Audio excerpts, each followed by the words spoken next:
नमस्कार मित्रांनो, स्वागत आहे तुमच्या आपल्या व्हिडिओत। भारताचा वेगवान गोलंदाज जसप्रीत बुमराह बांगलादेश विरुद्धच्या पहिल्या कसोटीत मोठा पराक्रम करणार आहे। कोणता आहे तो पराक्रम, तोच आज आपण आपल्या व्हिडिओतून पाहणार आहोत।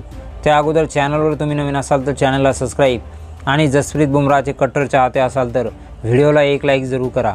तर बांगलादेश विरुद्धच्या सामन्यात जसंही भारतीय संघ गोलंदाजी करायला मैदानावर येईल तशा सर्व चाहत्यांच्या नजरा या जसप्रीत बुमराहवर असतील, कारण बुमराह 3 विकेट घेताच आंतरराष्ट्रीय क्रिकेटमध्ये भारतासाठी 400 विकेट घेणारा 10वा खेळाडू ठरणार आहे। या अगोदर भारतासाठी अनिल कुंबळे यांनी सर्वाधिक 953 विकेट घेतल्या आहेत। त्यानंतर आर अश्विनने 744, त्यानंतर हरभजनने 707। नंबर 4 वरती महान खेळाडू कपिल देव आहे, ज्यांनी 687 विकेट आपल्या नावावर केल्या आहेत। त्यानंतर झहीर खानने 597 विकेट, त्यानंतर रवींद्र जडेजाने 568 विकेट, तर 551 विकेटसह नंबर 7 वरती जवागल श्रीनाथ आहे। त्यानंतर नंबर 8ला 448 विकेट घेऊन मोहम्मद शमी आहे। नंबर 9 वरती ईशांत शर्मा आहे, ज्याने 435 विकेट आपल्या नावावर केल्या आहेत। तर आता या पंक्तीमध्ये बुमराहही येणार आहे।